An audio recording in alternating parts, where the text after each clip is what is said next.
Bienvenue dans ce nouveau numéro de votre programme La Grande Interview sur notre plateforme numérique Leska Game. Si vous nous suivez sur YouTube, nous vous prions de ne pas oublier de liker, commenter cette vidéo et de vous abonner à notre chaîne si ce n'est pas encore le cas. Aujourd'hui, dans ce programme spécial de notre chaîne, nous recevons un invité de marque en la personne de Christian Yem, arbitre national de jeux de dames et directeur des tournois à la Fédération camerounaise de jeux de dames.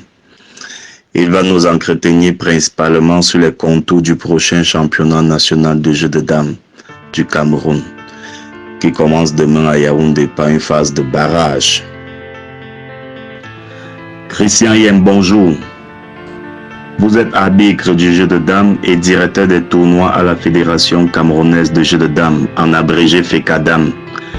Bienvenue dans la grande interview. Bonjour monsieur Tatoubi. Je suis monsieur Samuel Christian, directeur de tournoi à la Fédération camerounaise de jeux de dames. Je suis arbitre national de jeux de dames. Merci bien. C'est nous qui vous remercions déjà d'avoir répondu favorablement à cette invitation. Nous savons votre emploi de temps très chargé en ce moment. La FECADAM vient d'annoncer le championnat national camerounais en cadence normale, avec notation, ce championnat qui est très attendu. L'objet de cette interview est basé sur les contours de cet événement. Bien avant, vous êtes une figure bien connue sous le pseudonyme Karambeu dans les milieux d'amistes au Cameroun. En tournoi comme dans les grandes places de jeu à Yaoundé, telles que la cathédrale, la poste ou les clubs, depuis des décennies, vous avez imprimé vos marques sur le terrain d'amistes. Pouvez-vous nous dire comment vous vous êtes retrouvé dans le circuit et ce qui a cristallisé votre lien bien établi avec le jeu? Merci de me poser cette question qui n'est pas aussi facile à répondre parce que justement, le jeu de dames étant un jeu de société, moi tout jeune, en face de la maison que j'habitais, celle de mon père bien entendu, nous avions une menuiserie et lesquelles nous avions pris le soin de fabriquer quelques d'amis sur lesquels les gens jouaient. C'est comme ça que je me suis intéressé à ce jeu parce que justement j'avais mon frère aîné qui aimait bien jouer et par là j'allais souvent l'y accompagner. Du coup, je me suis retrouvé intéressé par ce dernier. Sauf que, à l'entame de mes parts dans le jeu de dames, ceux qui étaient bien à côté m'ont trouvé très doué. Et ce jeu m'a vraiment intéressé. C'est comme ça que, dans les années 88-90, déjà, je me rapprochais de plus en plus des tableaux de jeux de dames et des milieux de jeu. Alors que après les années 98, au moment où je rentre avec mes études secondaires, du moins quand j'arrive au terme de mes études secondaires, je prends donc sur moi de passer mes mois perdus après que je me sois blessé parce que le pseudonyme de Karambeu n'est pas totalement, du moins, n'émane pas de mon vécu autour du jeu de dames. C'est beaucoup plus dans le football où j'ai eu quand même une carrière bien, qu'elle soit courte, mais qui peut parler d'elle-même. Ceux qui me connaissent, autrement vous diront vraiment bien les choses de moi dans ce domaine. Je me suis aussi dans le jeu de dames, c'est comme ça que mon attitude et puis ceux qui m'ont joué clairement plutôt proposé de me jeter dans l'arbitrage parce que justement,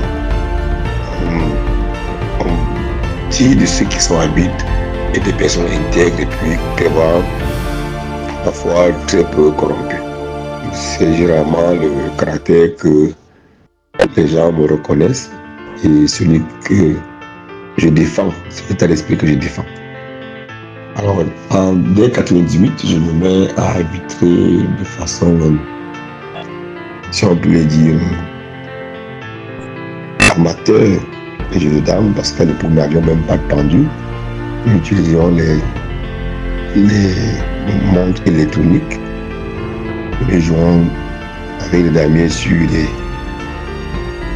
des gens, à certains tournois, bien que dans d'autres, nous utilisions l'état.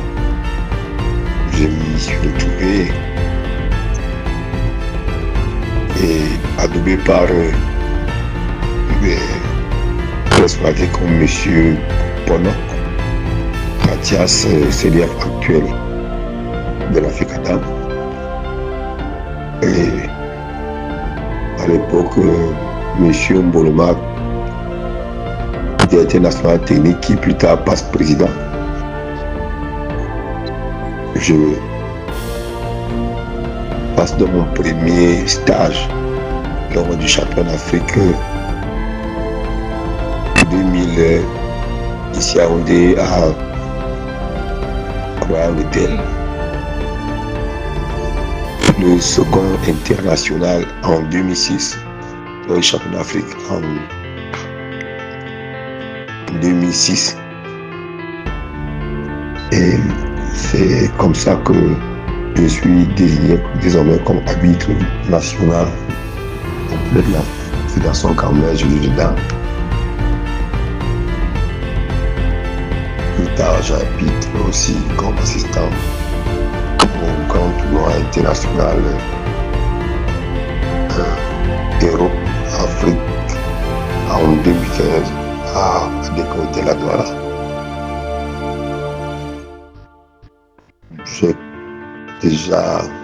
Je compte déjà beaucoup de Coupe du Cameroun en tant qu'arbitre national. Je me parlais depuis le 17.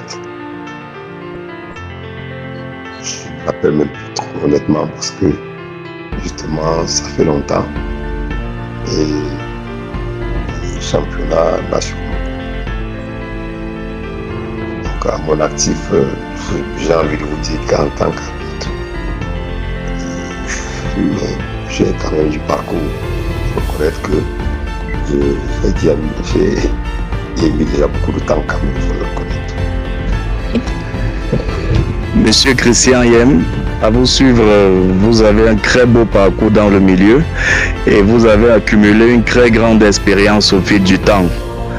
Est-ce que vous avez un joueur que vous affectionnez particulièrement de par son style de jeu ou bien alors de par ses résultats?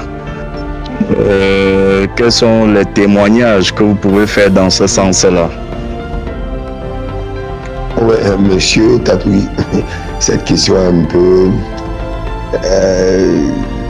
intéressante, sauf que nous avons une pléthore de joueurs avec des qualités vraiment différentes et lesquels sont tous appréciables d'une façon ou d'une autre, sauf que, comme on le dit c'est très bien, en sport, c'est celui qui remporte qui est meilleur.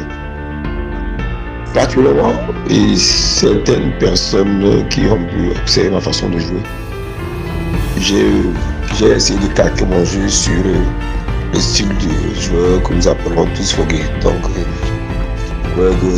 j'ai le grand maître de transmettre et le Fogué. Il y a un style, ma foi, très très élégant. Donc, qui gagne. Mais aujourd'hui, la référence reste Dioufan Amak, qui est plutôt un parcours atypique en termes de jeu de dames. C'est-à-dire que c'est ce gars qui a fait un choix judicieux et qui a atteint ses objectifs. S'il y a quelqu'un qui peut être là, c'est-à-dire l'exemple du joueur au Cameroun, c'est nul de lui. Je n'ai pas envie de parler d'Afrique parce que Il a un palmarès très éloquent et qui parle vraiment de ses performances tant au niveau national qu'international. Vous savez, quand vous avez un joueur qui est sérieux, qui met de la rigueur et qui est professionnel, c'est certainement lui qui va faire l'unanimité. La preuve, aujourd'hui, le François Marquet de l'Africain, le plus titré sur la scène internationale. Je dirais même le joueur le plus prolifique en termes de résultats. Vous allez conclure avec moi que seuls les résultats placerait un joueur au devant d'un autre. Merci beaucoup pour ce témoignage élogieux, principalement à l'endroit des deux génies camerounais, Kwege Léopold et Jean-Marc Ndiofan. On comprend qu'ils vous ont beaucoup influencé. À présent, entrons dans la thématique principale de cette interview. La Fédération camerounaise de jeux de dames vient d'annoncer le championnat national qui commence dès ce dimanche par une phase de barrage. Puisque vous êtes directeur des tournois, de façon ramassée, quels sont les enjeux tout d'abord de ce championnat national? Et surtout, quelles sont les conditions de participation? Car cette question fait couler actuellement beaucoup d'encre et de salive. Quels sont ces joueurs? On a annoncé certains joueurs qui seront qualifiés automatiquement sans passer par des barrages. Pouvons-nous déjà avoir les noms de ces joueurs qui sont qualifiés de façon automatique sans passer par des barrages? Et merci une fois de plus de me poser cette question qui certainement à travers votre chaîne YouTube pourra apporter beaucoup plus d'éclaircies à ces personnes-là qui se posent des questions dont les réponses ne sont pas loin d'être devant elles. Parfois, pour commencer par le commencement, si je puis m'accorder cette figure de style, il a été dit, comme vous l'avez annoncé dans l'entente de votre question, le championnat national des Jeux dames 2024 a été un projet de la fédération depuis le début de la saison. Sauf que il exigeait et demandait beaucoup de réflexion, tant sur d'investissement, tant sur le plan matériel, physique, financier. Aujourd'hui, je ne vais pas évoquer, je ne vais pas perdre la mesure à évoquer le côté logistique. Alors, sauf qu'aujourd'hui, nous avons pu résoudre un certain nombre de problèmes, notamment le problème lié à la logistique, à la réflexion autour de ce tournoi. Et notamment, nous allons aussi évoquer éventuellement, si pour nous dire, le plan financier. Alors, le championnat national a été, comme vous l'avez vu sur l'annonce, c'est le championnat national d'élite. Élite est relatif à l'excellence dans notre jargon damiste. C'est-à-dire, les joueurs d'élite sont les joueurs qu'on dit être de la finité dans la première division.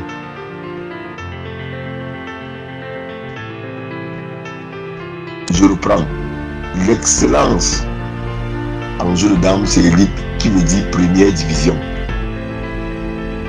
Et vous allez remarquer que tous ces joueurs, dont je vais citer le nom tout à l'heure, sont ceux-là qui ont souvent représenté ces dernières années ou bien avant le Cameroun lors des compétitions internationales. Pour ne plus tirer dans l'âge, c'est un nom que je vais les citer. Il y a le grand maître international Ndiofan Jean-Marc, le grand maître international Kwege Léopold, le maître international entre parenthèses Galandry, le grand maître national Ngankou Gérard, le maître fédéral Mé Stéphane et le maître fédéral Photo Arnaud. Ces 6 joueurs constituent l'élite en règle. Parce qu'il faut bien que les gens le sachent. En citant le nom de ceux qui sont qualifiés, il y a une condition qui a pu mettre certains de côté. Ceux-là qui ne sont peut-être pas au pays, alors qu'ils n'ont pas rempli la condition. Il est dit dans le poste du président, du moins le principe acquis est celui d'être un joueur licencié de la FECADAM, licencié, une licence en cours de validité. C'est-à-dire, vous avez payé vos droits de licence. Et à partir de là, vous savez déjà, puisque dans la licence, on vous attribue, en fait, vous appartenez à une division. C'est-à-dire, au Cameroun, nous avons la promotion, nous avons l'honneur et nous avons l'excellence. Alors, les joueurs d'excellence se connaissent, les joueurs d'honneur se connaissent, les promotions se connaissent. Il y a même une liste de joueurs licenciés qui a été publiée. Et à partir de là, la différence a été faite. Alors, les conditions sont simples pour répondre de façon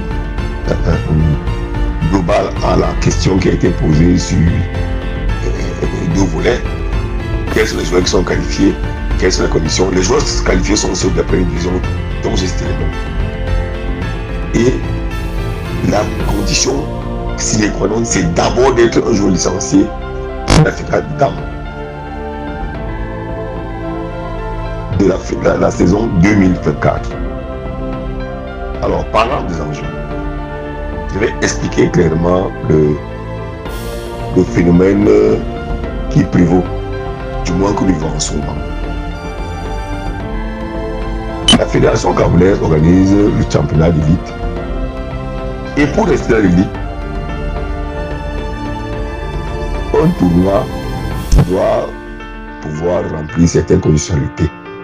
Il y a le nombre de joueurs. À partir du nombre de joueurs, on aura le nombre de rondes. Il y aura cadence. C'est ça qui rend la crédibilité, qui rend un tournoi crédible au niveau de la Fédération mondiale du jeu d'armes. Car ce tournoi sera homologué par la Fédération mondiale du jeu d'armes. Je parle du tournoi final. C'est la raison pour laquelle, n'ayant pas un nombre de joueurs de l'élite, d'emblée, de l'élite, pouvant, n'est-ce pas, défendre ou bien remplir ces conditions, la FECADAM a pensé, n'est-ce pas, essayer de se lâcher, parce que ça aussi, il faut le reconnaître, c'est une erreur de la FECADAM, parce que depuis, la FECADAM n'a pas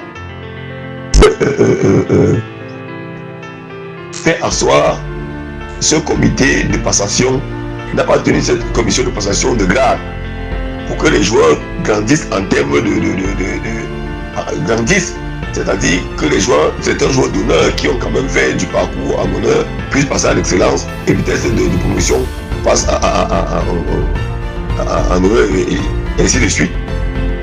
Pour pallier à ça et ne pas créer des frustrations, parce que à ce moment certains ont pu avoir de très bonnes prestations. Et comme dans d'autres, les joueurs sont aussi distingués. Alors, n'ayant pas tous ces rapports, la fédération a donc décidé d'organiser un tournoi de qualification qui peut être assimilé à un tournoi de barrage parce qu'on les met tous au même niveau et qui va se jouer ce dimanche pour compléter les 6 autres places.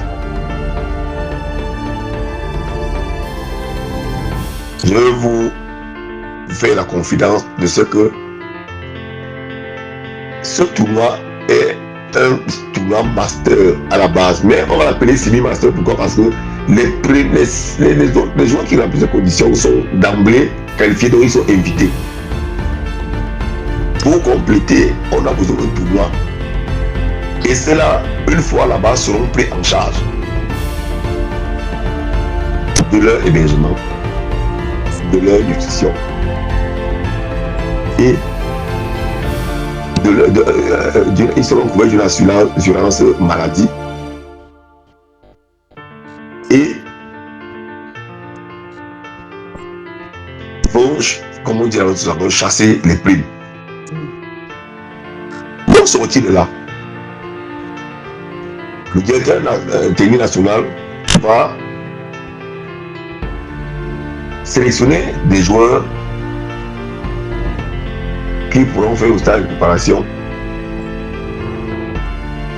n'est-ce pas, par rapport à la CAN 2024 qui se tiendra en novembre à Ouagadougou.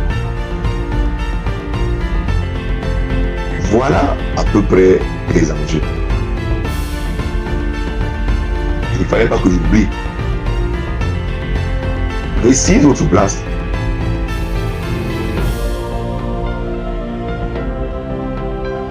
devront être acquises au stade par les joueurs de la catégorie inférieure, donc c'est l'honneur, qui iront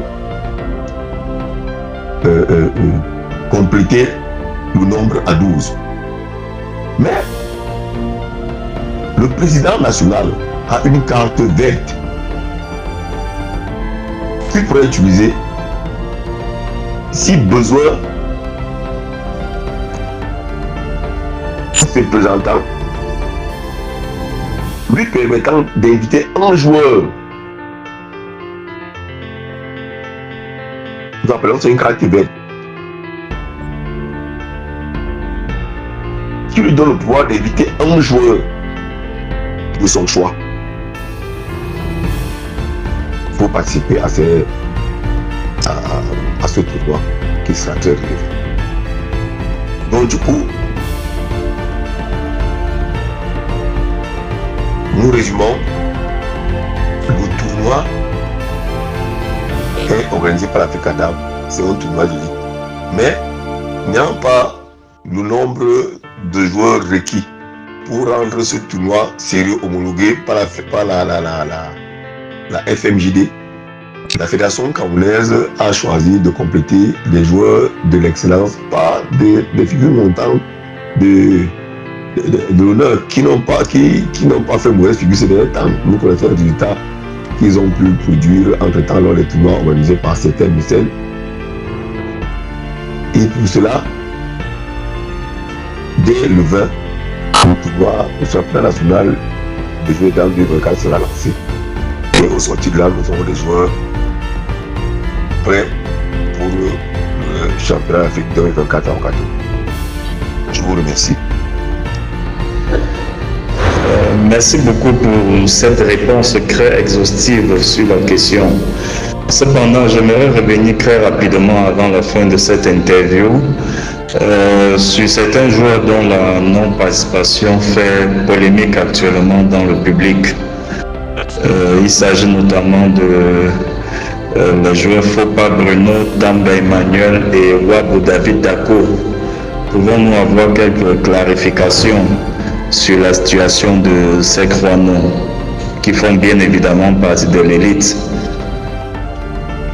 Ouais, voilà, je vais répondre à cette question et tout en m'arrêtant à ce qui m'est conféré comme étant un pouvoir, si jamais je puis le dire. Mais ces joueurs n'ont pas été mis de côté. Vous savez quand même qu'il y a une liste qui a été publiée avant. Je l'ai dit ici. Cette liste répondait immédiatement à ces questions-là. C'est-à-dire, ceux qui n'existaient plus, n'existent pas sur cette liste, sont des joueurs non qualifiés. C'est-à-dire, parlant de Tamba Emmanuel, je pense qu'il n'a pas de licence. Je crois que le cas Fopa, qui est un cas connu de tous, aujourd'hui ne devrait plus poser de problème du moment où nous connaissons ses antécédents avec la FECADAM. Bon, à mon avis, je pense que faut pas même, ne devrait pas être un problème du moment où lui-même a déjà trouvé que l'organisation au sein de l'Africadam n'est pas bonne. Il est dans un contentieux pénal avec le président de l'Africadam. Vraiment, ils sont un peu clairs. Hein. Je ne sais pas, est-ce que le problème devrait même être devait revenir sur la table. Il ne devrait pas revenir sur la table. Il est dans une contention pénale avec le président d'Africadam sur des questions, n'est-ce pas, qui concernent le jeu de dames. Ce n'est pas des choses externes du jeu de dames. Que les gens le sachent, vraiment que les gens le sachent. Il ne faut pas, et le président d'Africadam sont dans un contentieux pénal. Alors, il serait vraiment mieux pour tous d'attendre plutôt le dénouement de ces contentieux-là pour évoquer le cas. Il ne faut pas. C'est pas bon. Et en ce qui concerne David Dacko, je vois son nom apparaître sur la liste des joueurs d'honneur. Il s'est inscrit, il a payé licence comme joueur d'honneur. Je ne sais pas s'il est un joueur d'honneur, parce que pour dire vrai, il lui est arrivé de jouer quelques fois en catégorie senior, excellence. Ça n'a jamais été un joueur de catégorie excellence à plein régime. Il a souvent alterné comme étant un joueur de l'honneur, tout comme un joueur d'excellence. Je ne sais pas pourquoi il va falloir qu'on présente David Dacko comme étant un joueur d'excellence aujourd'hui. Pourtant, il y a eu il y a encore un an, je pense, un an, ou tout plus deux, lors des Masters de Madagascar, David Dacko a évolué comme étant un joueur de l'honneur. Lors des derniers EMV, David Dacko a évolué comme étant un joueur de l'honneur. Pourquoi aujourd'hui où les joueurs de la catégorie excellence sont directement qualifiés pour la suite de la compétition, c'est de la phase finale des championnats nationaux, n'est-ce pas? Les championnats nationaux, on pense qu'il faut revenir sur le cas de David Dacko. Franchement, moi je dirais que c'est la mauvaise foi. Et c'est un peu de la minorité intellectuelle. Si vraiment il faut que je dise ce que je pense réellement. David Dacko ne va pas. Son cas ne devait pas arriver. Il n'est pas un joueur d'excellence. Vraiment, je ne sais pas qui vous a informé sur le cas de David Dacko. Il n'est pas un joueur d'excellence. Je prends l'exemple sur les dernières compétitions. Il a joué la dernière Coupe du Cameroun en tant qu'un joueur de l'honneur. Il a joué les MB, les Masters Universitaires, comme un joueur de l'honneur. Il a joué les Masters de Madagascar comme un joueur de l'honneur, où il était champion. Mais dites-moi un peu à quel moment il est un joueur de l'excellence. Seulement parce que aujourd'hui il y a une promotion pour ceux-là, ou alors une facilité pour ceux-là qui sont déjà des joueurs d'excellence. Vraiment, nous ne l'aurons pas. Honnêtement, c'est pas. Honnêtement, ça ne devrait pas être un souci. Et j'ai précisé ici, je reviens sur le cas Tamga Emmanuel, qui fait justement couler beaucoup d'encre de salive, je vois dans beaucoup de forats. Et des gens interviennent, il y a même des sorties qui me scandalisent un peu. Tamga Emmanuel n'a pas rempli la condition sine qua non qui est d'être un joueur licencié auprès de l'Africadam. Il n'a pas une licence en cours auprès de l'Africadam. Ça, c'est la condition qui élimine.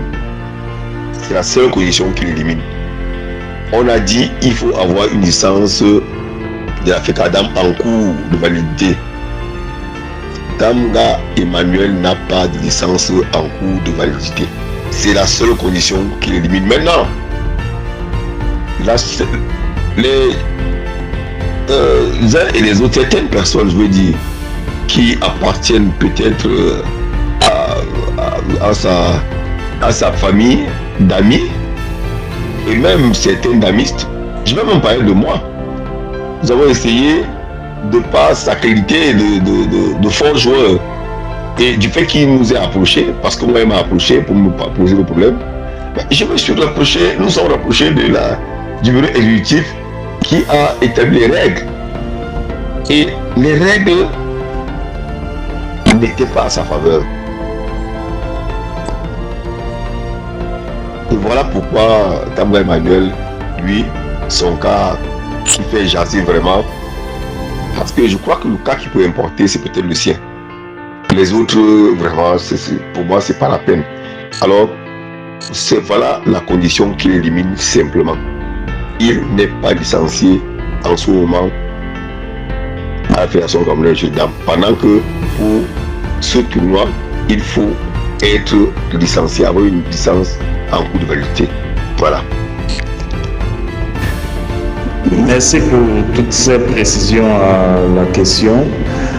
Avant de quitter définitivement cette interview, j'aimerais qu'on revienne un tout petit peu sur le cas de deux joueurs que vous venez de citer. Je pense notamment au maître international Fopa Bruno et à Wabo David Dako. Vous dites que Fopa Bruno est sous le coup d'une suspension parce qu'il est au pénal, il ne reconnaît pas le bureau actuel après les élections. Mais est-ce que ça lui retire la qualité de joueur? Est-ce que c'est pas juste de laisser la procédure judiciaire aller jusqu'au bout? Parce que le fait, est-ce que ce n'est pas mettre pression sur le judiciaire? Est-ce que ce n'est pas une manière déjà d'exercer un abus de pouvoir? Si son action en justice n'est pas fondée, est-ce qu'il n'est pas mieux de laisser le judiciaire se prononcer et de laisser Fopa Bruno, qui est un joueur, continuer sa profession? Parce que quand vous êtes, par exemple, je prends le cas d'un citoyen lambda qui est en procès avec l'État du Cameroun, on lui retirera pas sa carte d'identité nationale parce que la licence est à un joueur ce que la carte d'identité nationale est à un citoyen. À un joueur de dames, doit-on lui retirer sa licence parce qu'il est en procès? Si jamais son action n'est pas fondée, pourquoi ne pas laisser le judiciaire se prononcer? Maintenant, sur le cas Wabo David Dako, vous avez dit que c'est un joueur d'honneur, mais nous l'avons vu plusieurs fois, les archives sont là. Dans plusieurs tournois, évoluer dans la catégorie excellence. Je pense notamment au tournoi spécial vacances du promoteur Roger Atancho que vous avez arbitré en 2018. On l'a vu évoluer en catégorie excellence avec le tournoi du Damier World Tour à Douala. Et il n'est pas le seul joueur qui alterne de catégorie honneur, excellence. On a vu aussi M. Stéphane alterner de catégorie. Qu'est-ce qui justifie dans le fond, ou si on peut dire la rétrogradation ou bien le maintien de Wabo David Dako définitivement en catégorie honneur? Merci. Ouais, ok, merci Monsieur Tatogui pour cette question qui, ma foi, aurait été déjà répondue par le passé, mais je vais encore apporter des précisions. Pour moi, il ne serait pas superfétatoire d'apporter d'autres éléments de précision pour, n'est-ce pas, expliquer ce qui est arrivé. Dans un premier temps, c'est pas moi qui qualifie les joueurs qui vont participer au tournoi et qu'on appellerait le championnat national, autant pour moi. Le championnat national a été organisé par la FECADAM. Je suis cet directeur national des tournois qui jusqu'ici est un exécutant, mais qui d'autre part a quand même la connaissance des critères. Les critères qui ont été mis au devant de la scène et par tout le monde, c'est-à-dire être licencié, être titulaire d'une licence en cours de validation et pour être qualifié directement, faire partie de l'élite. Je commence par la fin. Monsieur Wabo David Dako a souvent joué comme joueur de catégorie excellence. Mais lui-même s'est disqualifié parce qu'au moment de payer sa licence, ayant la possibilité de s'inscrire dans l'une des deux catégories, a préféré s'inscrire, ou alors celui qui l'a inscrit, l'a inscrit comme joueur d'honneur. Cette simple, n'est-ce pas, cette simple, comment dirais-je, situation l'élimine déjà de la qualification directe. Du moment où il ne fait pas partie de la liste de ceux-là qui ont une licence de catégorie senior, donc excellence. Vraiment, je n'ai pas envie qu'on peut lui dessus. Et même s'il faut rentrer dans la polémique, il y a des faits d'armes aussi qui militent en ma faveur. J'ai pris, il n'y a pas longtemps, les cas les plus récents, les MMV, les Masters Mounianou Vincent. On les appelle Masters parce qu'à la fin, ça c'est parce que le Master, par contre, on se qualifie, c'est une appellation juste. Car ce sont les Open. Ce sont les Open qui sont ouverts aux joueurs d'honneur principalement. Mais il y a eu des relations spéciales pour un joueur comme Stéphane. J'ai la connaissance de ce dossier parce que de la même façon, je suis directeur des tournois, de ce tournoi, de ces 10 masters. J'ai la connaissance des réalités endogènes de ce tournoi. C'est pour ça que je parle avec autant d'aisance. Mais Stéphane est un joueur qu'on a su classer il n'y a pas très longtemps, qui a eu la chance de représenter le Cameroun. Quand même, lui a déjà eu la chance de représenter le Cameroun à des compétitions internationales, notamment la Coupe d'Afrique 2021 par l'équipe, où il a joué. Et il n'a pas été ridicule, bien entendu. Lui a un problème d'inconstance au niveau de ses résultats. Du coup, on a souvent du mal à le maintenir de façon, comme on disait, entière comme joueur de l'élite. Bon, aujourd'hui, de plus en plus, il prend de la mesure.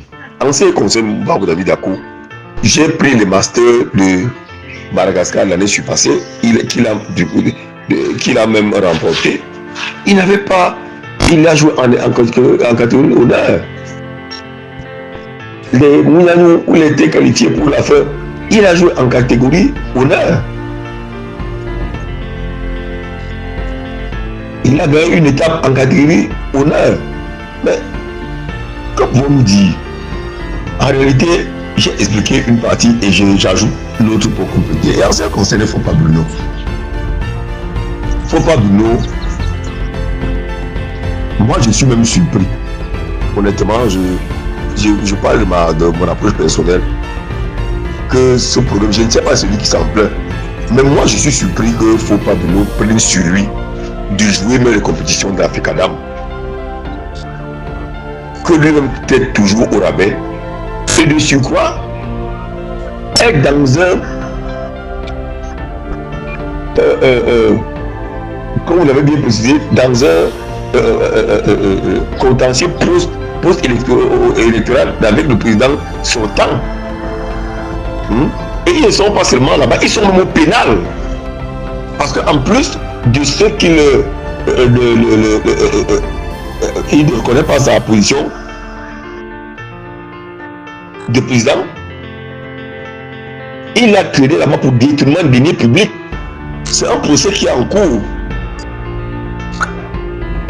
C'est un procès qui est en cours. Mais il faut qu'il comprenne. Et en plus de ça, il y a même une disposition qui dit que la fédération n'a pas accepté de lui produire une licence.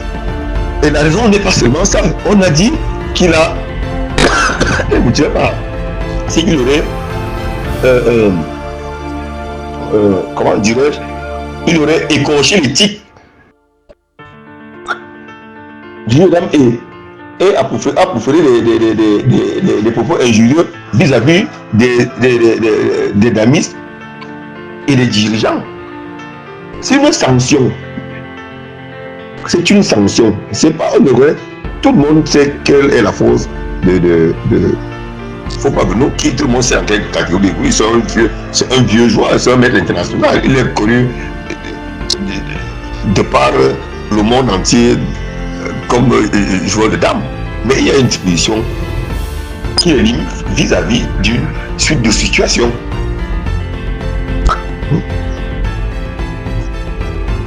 Alors, je pense que en ces termes, j'aurais répondu exhaustivement, pleinement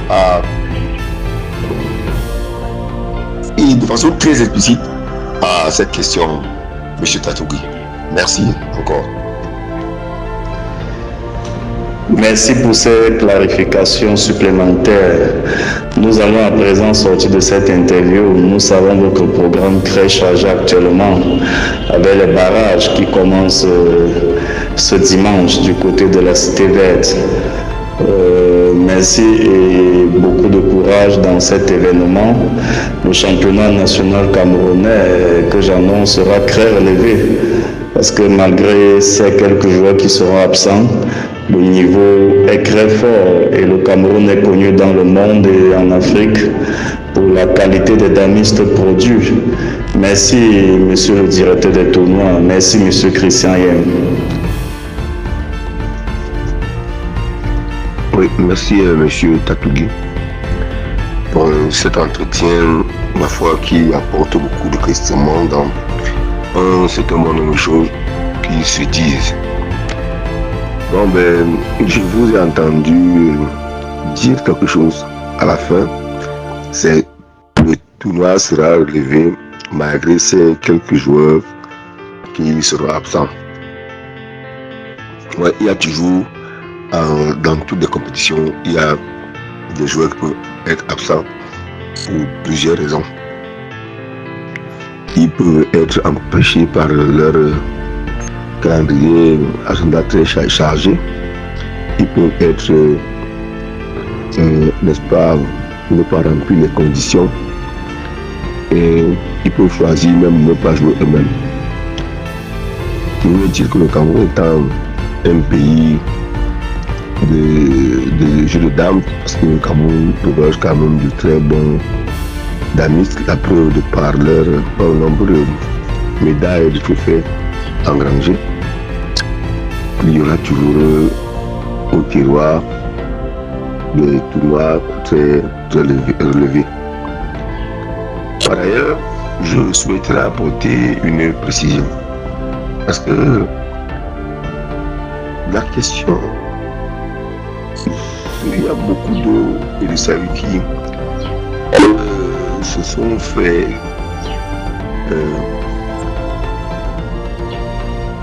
couler sur la question de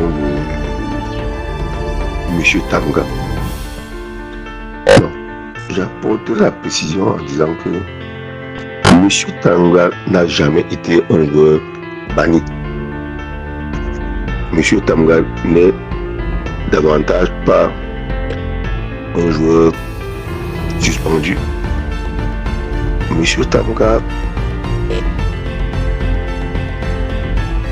sur cette question, ne remplissait pas les conditions. Il y a une condition qui élimine, ma foi, celle de n'être pas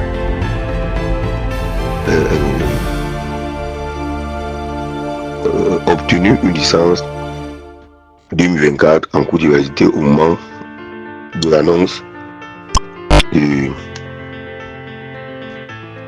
ce championnat national de dames pour la saison 2024, bien entendu.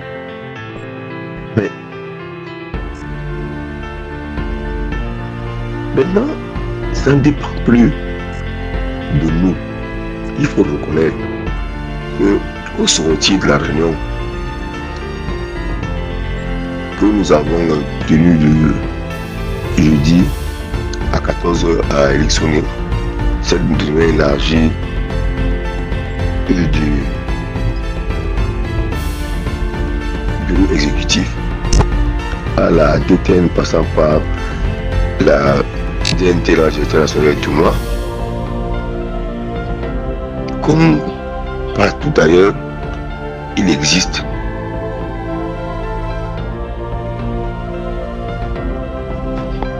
des voies de recours. Vraiment. Et ces voies de recours ne sont plus au niveau des règles établies que nous avons là. J'ai l'impression que les uns et les autres vont vite en besogne. Nous avons à la tête de notre association un président. J'ai envie de vous dire qui est le pouvoir principal des fonds et qui, par sa posture de président, a la capacité de gérer au-delà de nos prévisions ce nombre de problèmes. Pour ce faire, je crois que la seule chose qu'il y aura à dire sur le cas des uns et des autres que vous annoncez déjà absents, c'est que moi je ne dis pas. C'est que ces conditions les éliminent. Et maintenant, qui est dans le secret du président?